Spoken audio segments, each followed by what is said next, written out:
खून का घूंट पीकर उस गठबंधन में कहने के लिए केवल हैं। जब तक किसी को सम्मान नहीं मिलेगा तब तक मन से वो कहीं नहीं रहता। इसलिए वो कोई गठबंधन ही नहीं, महागठबंधन तो चूंकि नाम पहले से चला आ रहा है इसलिए हम लोग भी बोलते हैं या इंडी अलायंस बोलते हैं। उन लोगों ने कहा था कि बीजेपी के खिलाफ देश के सारे दलों को एक मंच पर करेंगे और हम मोदी जी के विरोध में एकजुट होकर चुनाव लड़ेंगे। लेकिन पहले जितनी पार्टियां उस गठबंधन में थी अब उतनी भी नहीं रही, उसमें भी अलग हो गया, बिखरा हो गया। ममता बनर्जी अलग राग अलाप रही हैं, यूपी में अखिलेश जी अलग राग अलापते हैं, महाराष्ट्र में अलग है, वहाँ अलग है, वहाँ अलग है। तो ये लोग एकदम बिखर चुके हैं। इसलिए देश की जनता भली भांति ये समझ रही है कि ये जो अभी से ही बिखरे हुए हैं आगे क्या करेंगे, और सामने में एक मजबूत सशक्त ईमानदार नेता के नेतृत्व में ये गठबंधन चल रहा है। देश के प्रधानमंत्री जो गरीबों के मसीहा हैं, गरीब के बेटे हैं, एक ईमानदार सरकार चल रही है, एक ताकतवर सरकार काम कर रही है देश के गरीबों के लिए, देश के विकास के लिए। तो लोगों ने सोचा कि जो अच्छा है, जो निश्चित है, उसको छोड़कर अनिश्चित और बुरे के साथ क्यों जाना है। किसी दूसरे दल से सर आता है सर कि कहीं ना कहीं कुछ पैसे मतलब टिकट बेचा खरीदा जा रहा है सर, इस तरह की बात? देखिए, बेचने खरीदने की बात तो लोगों की जुबान पे है। मैं इसको अपनी तरफ से कुछ नहीं कहना चाहता है इस बात पर। लेकिन हाँ, ये ज़रूर है कि जिस पार्टी में जो लोग वर्षों से काम करते आ रहे हैं और अचानक से किसी बाहर के आदमी को जब मिलता है तो उस दल का कार्यकर्ता मायूस आहत ज़रूर होता है। और यहाँ भी आरजेडी से जिनको उम्मीदवार बनाया गया है उनके साथ भी यही स्थिति है।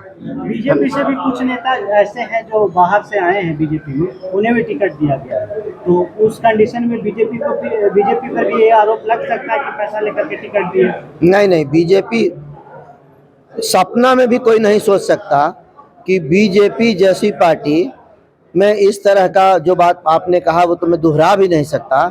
ऐसा बीजेपी के विषय में स्वप्न में भी कोई नहीं सोच सकता। बीजेपी दुनिया की सबसे बड़ी पार्टी है।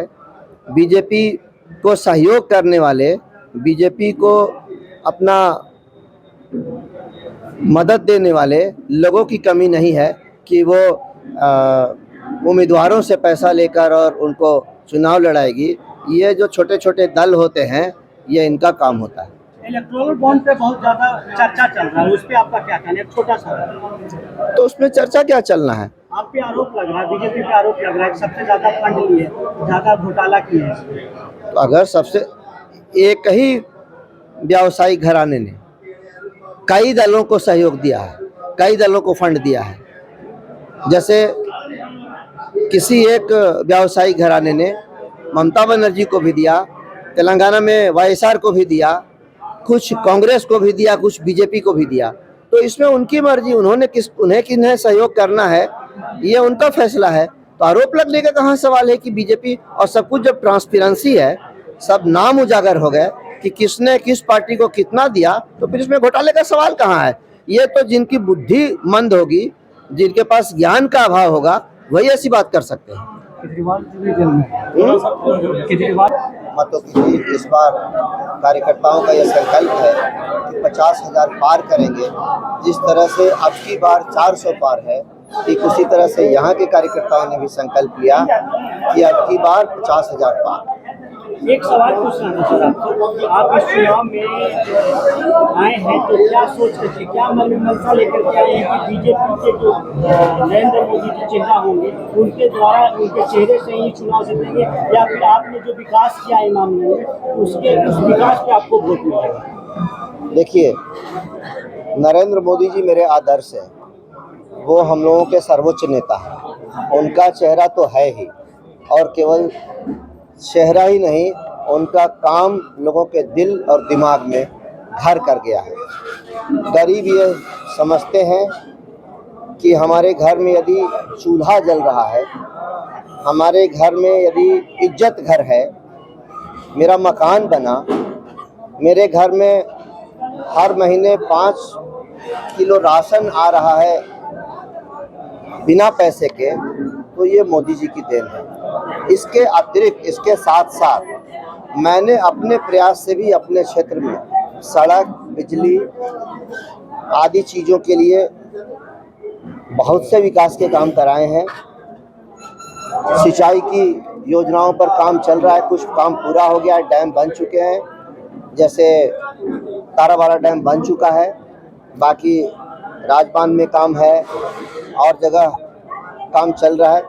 तो इस तरह से आप देखेंगे कि मोदी जी की सरकार के काम के साथ साथ, और मैं और मोदी जी अलग अलग नहीं हूँ, मैं मोदी का सिपाही हूँ, उनका काम मेरा काम है और मेरा प्रयास उन्हीं के काम, उन्हीं के आदेश से पूरा भी होता है। इसलिए कुल मिलाकर सारी बातों को लोगों के सामने, मतदाताओं के सामने रखते हुए मैं उनसे ये निवेदन करता हूँ कि आपका आशीर्वाद मुझे चाहिए। कुछ जनता में नाराजगी भी चल रही है कि सुशील कुमार सिंह जो हैं सांसद महोदय जी, कुछ जैसे वे कहीं कुछ घटना होता है तो जाते हैं, हर जगह जाते हैं, लेकिन कुछ लोगों का कहना है कि वो जाति देख करके जाते हैं और छोटे जातियों में नहीं जाते। कुछ लोगों का ऐसा कहना है, उस पर क्या कहना है? देखिए, आपको सूची दे सकता हूँ कि कहीं कहीं घटना घटी मेरे क्षेत्र के अंदर, कहीं बलात्कार की घटना हुई, कहीं हत्या हुई,